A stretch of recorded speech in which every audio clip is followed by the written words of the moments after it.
Tuhan atas kesempatan pada pagi hari ini kami boleh bersekutu bersama-sama.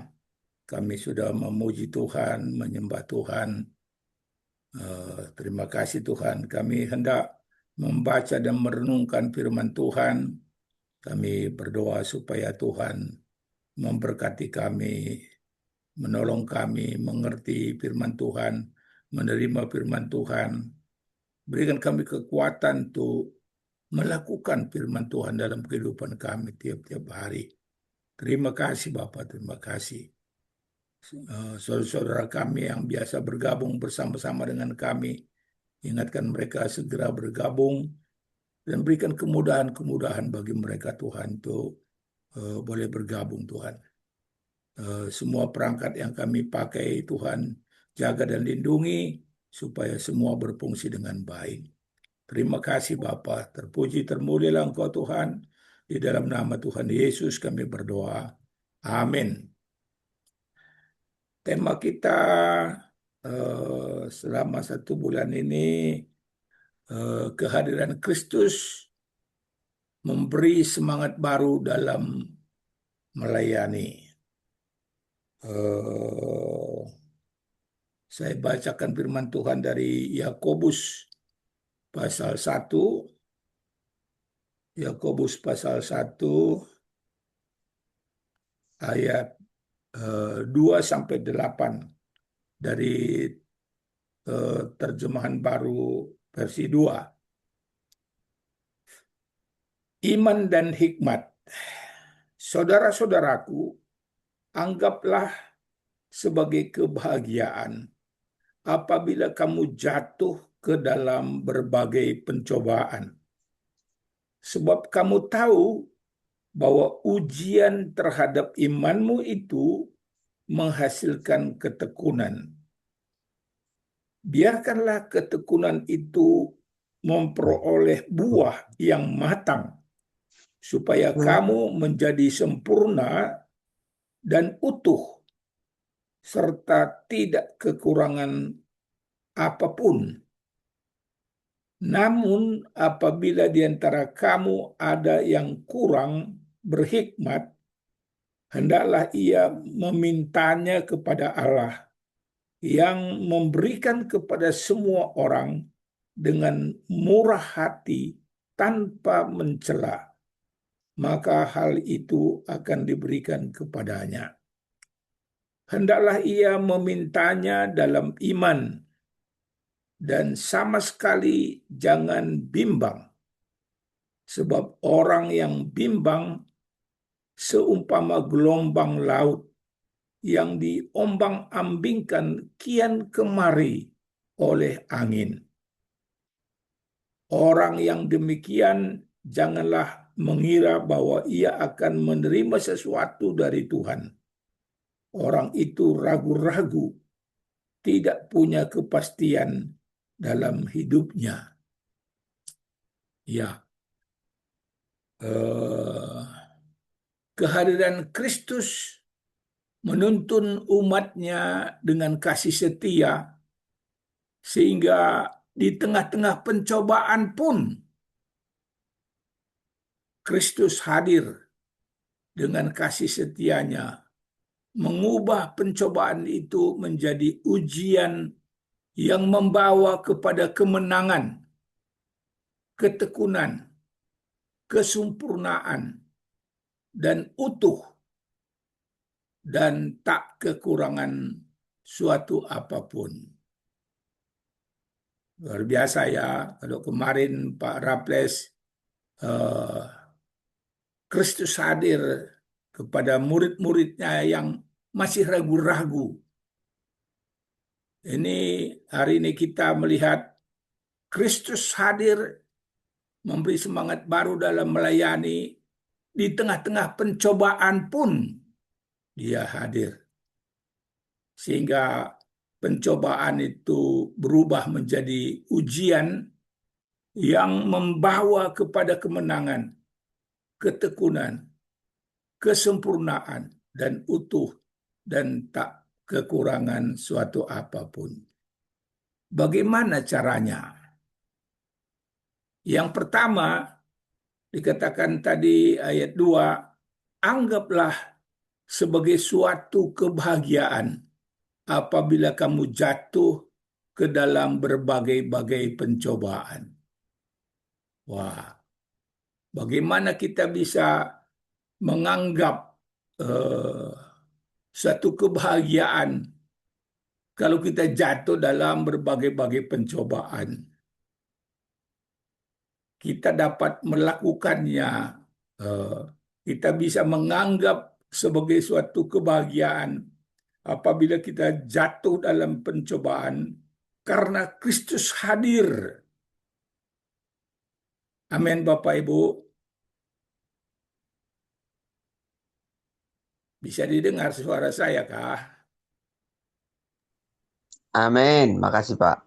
Ya, Pak Alex ini, sobat saya yang setia ini. Ya, anggaplah, nilailah, pikirkanlah sebagai suatu kebahagiaan apabila kamu jatuh ke dalam berbagai-bagai pencobaan. Pencobaan itu berasal dari si iblis. Pencobaan dari iblis cenderung membawa kepada sesuatu yang negatif, membawa kekhawatiran, kejatuhan, dan kehancuran. Tetapi anggaplah itu, nilailah itu, pikirkanlah itu sebagai suatu kebahagiaan apabila kamu jatuh ke dalam berbagai-bagai pencobaan. Karena Kristus hadir, eh, Dia akan menolong kita menghadapi pencobaan itu. Ya, berbagai-bagai pencobaan dikatakan. Pencobaan itu berbagai-bagai macamnya.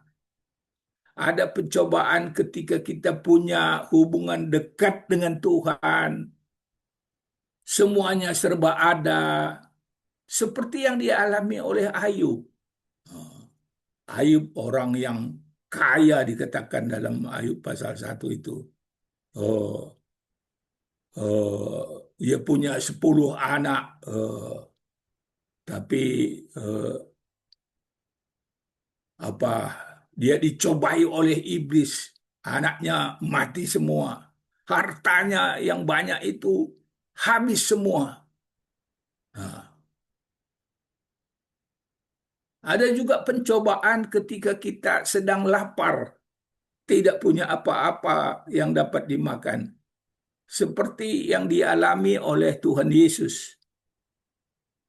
Dan iblis datang menawarkan segala sesuatu di dunia ini. Ya, dalam Matius pasal 4. Ya.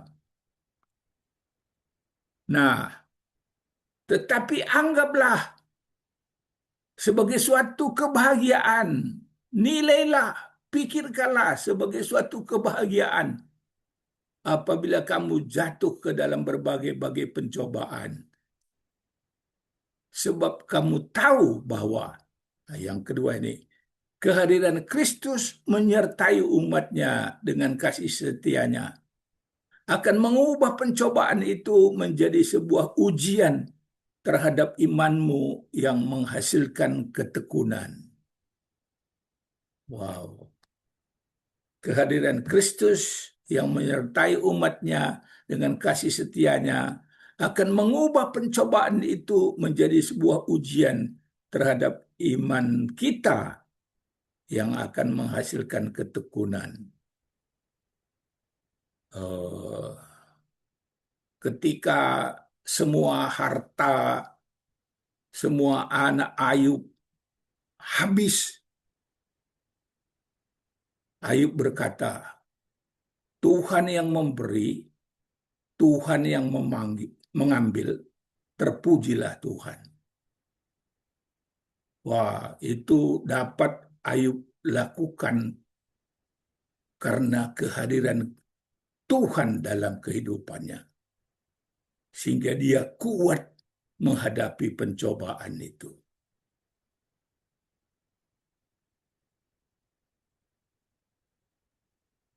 Tuhan Yesus eh, ketika lapar ditawari eh, apa oleh si iblis, jadikan batu ini menjadi roti. Eh, tapi oleh karena Roh Allah ada, Roh Allah yang membawa Tuhan Yesus eh, apa sedang dicobai oleh si iblis itu, maka Tuhan Yesus berkata, manusia hidup bukan hanya dari roti saja, tetapi dari setiap firman Allah. Jadi anggaplah sebagai suatu kebahagiaan. Nilailah, pikirkanlah sebagai suatu kebahagiaan apabila kamu jatuh ke dalam berbagai-bagai pencobaan.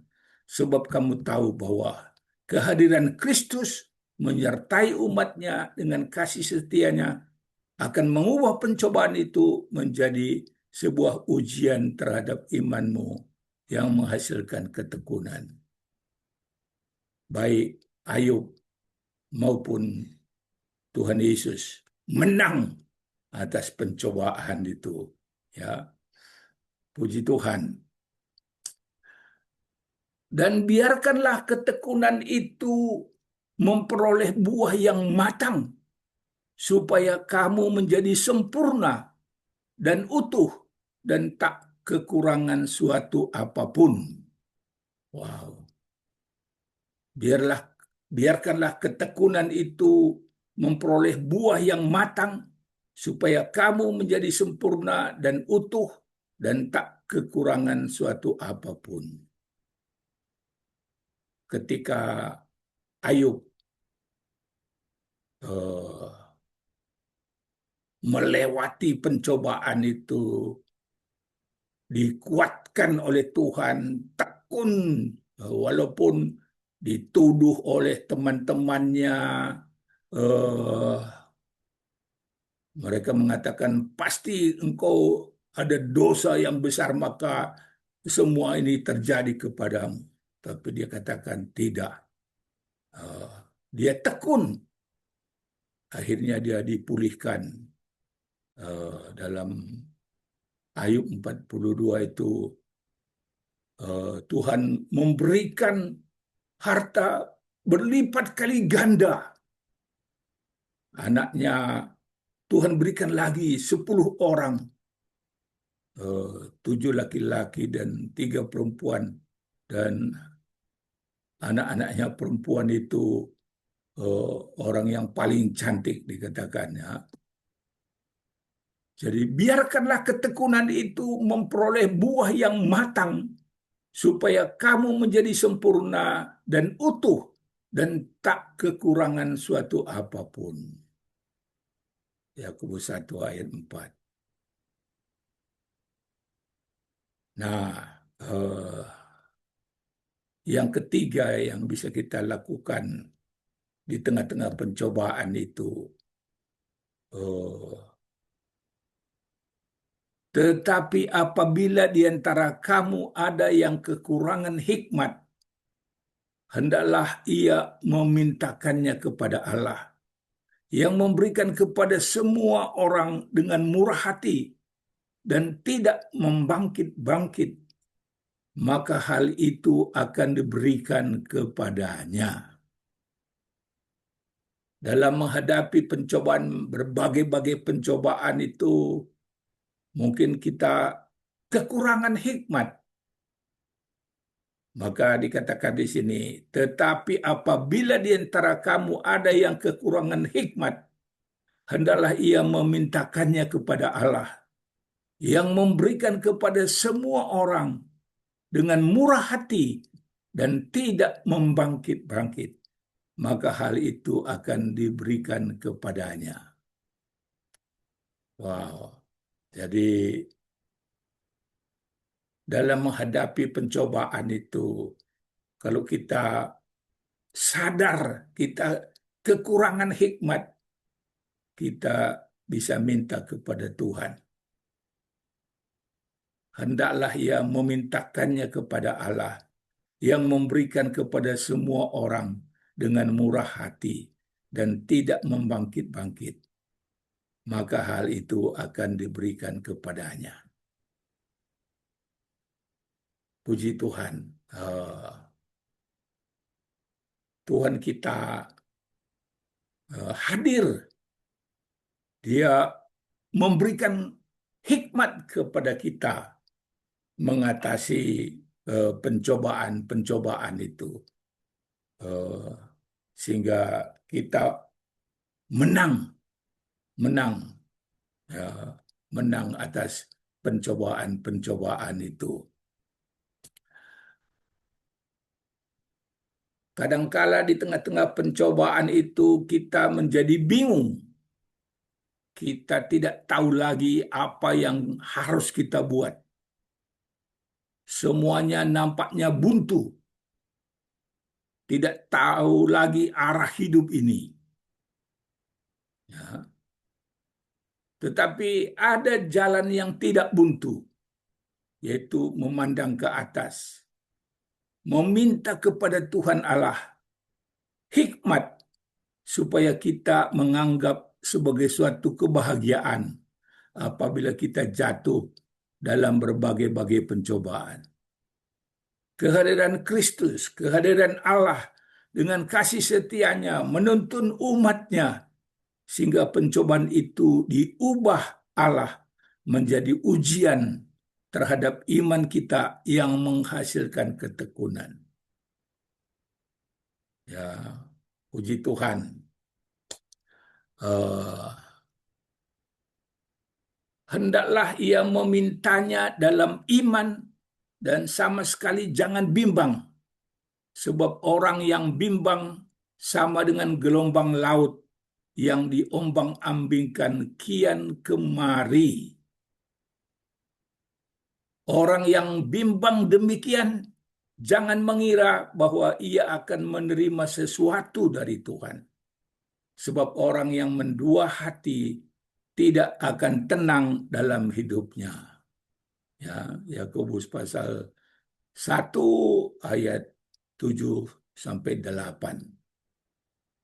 Jadi kalau kita sedang ragu-ragu ya seperti kemarin Pak Raples sudah katakan ketika murid-murid bertemu dengan Tuhan Yesus, beberapa orang masih ragu-ragu.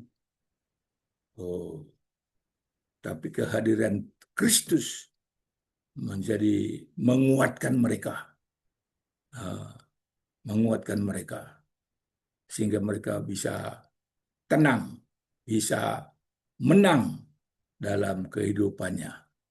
Ya, tidak ragu-ragu lagi. Karena orang yang ragu-ragu itu seperti gelombang laut yang diombang-ambingkan kian kemari.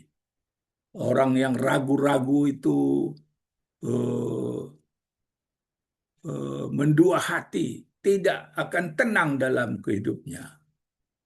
Tapi karena kehadiran Kristus, karena pertolongan Tuhan, karena berkat Tuhan, kita bisa meminta hikmat kepada Tuhan dengan iman, percaya kepada Tuhan. Tuhan menolong kita menghadapi pencobaan-pencobaan itu. Menganggap pencobaan itu sebagai kebahagiaan sehingga kita beroleh ketekunan menjadi menang di dalam Tuhan. Meminta hikmat dengan iman, percaya sungguh-sungguh bahwa Tuhan pasti memberikannya.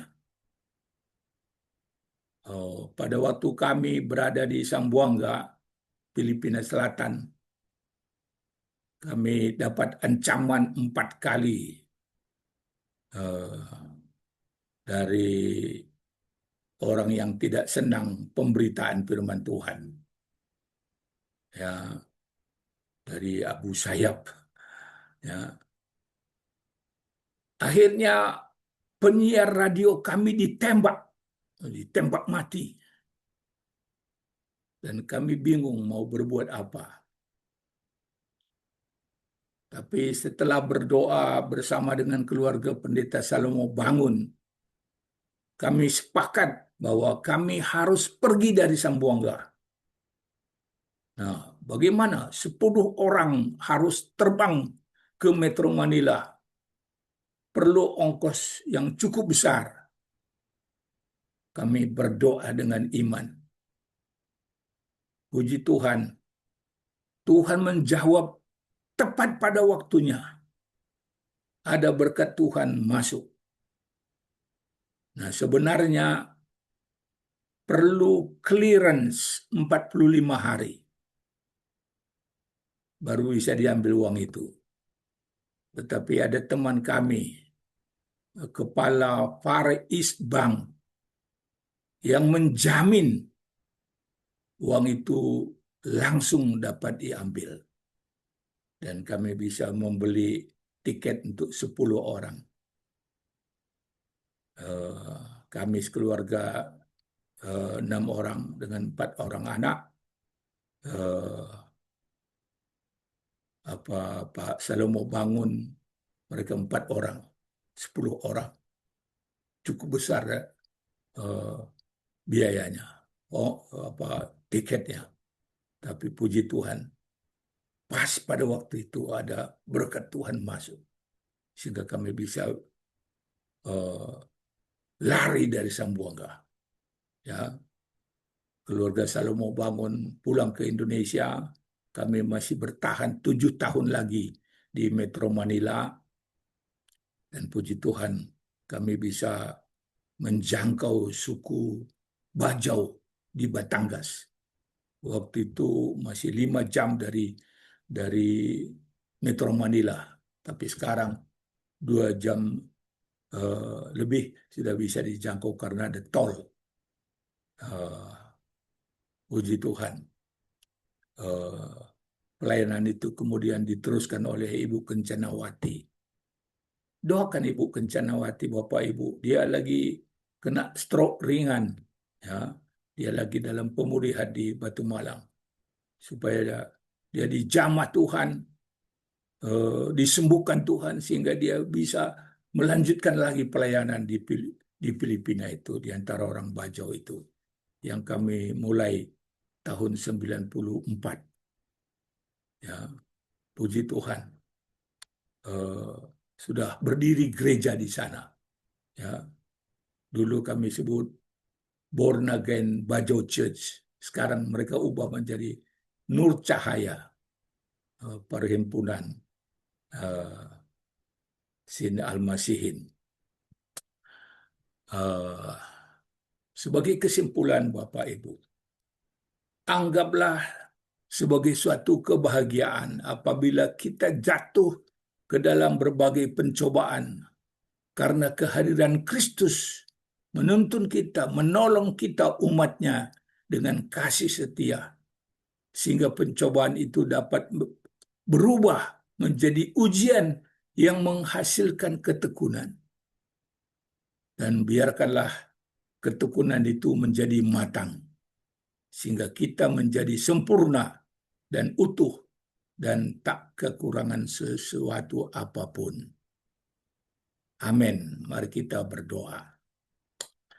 Bapa di dalam surga, kami bersyukur kepadamu bahwa kehadiran Kristus menguatkan kami, menolong kami, bahkan dalam menghadapi berbagai-bagai pencobaan. Kami boleh menganggapnya sebagai satu kebahagiaan, karena kehadiran Kristus menolong kami menang atas pencobaan itu.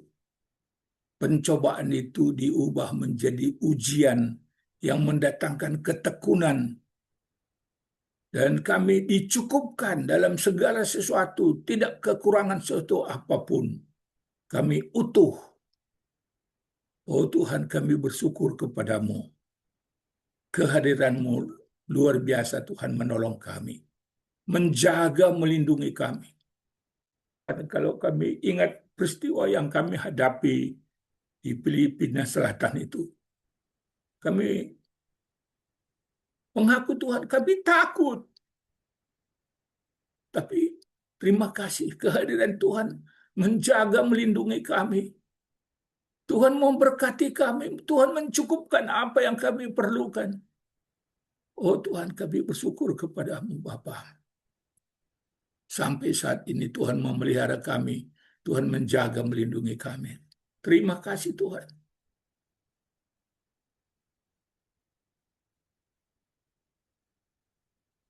Engkau belum selesai dalam kehidupan kami Tuhan.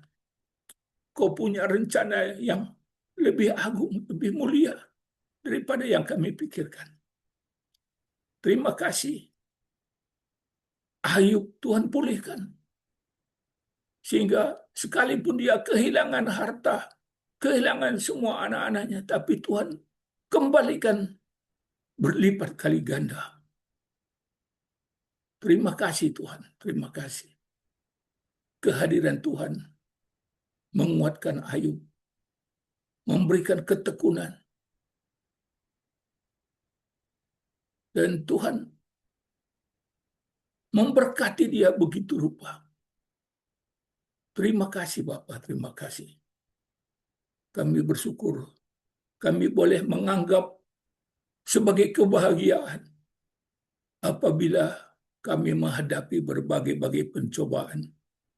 Karena kehadiran Tuhan menguatkan kami, menolong kami menjadi pemenang atas pencobaan-pencobaan itu. Terima kasih Bapak, terima kasih. Terpuji, termulialah Engkau Tuhan. Kami serahkan diri kami. Lanjutkan karya-Mu dalam hidup kami Tuhan. Bawa kami lebih dekat kepada-Mu. Lebih mengenal-Mu Tuhan. Lebih mengasihi-Mu. Lebih melayani-Mu. Lebih mentaati-Mu Tuhan. Terima kasih Bapa, terima kasih. Dalam nama Tuhan Yesus kami berdoa. Amin.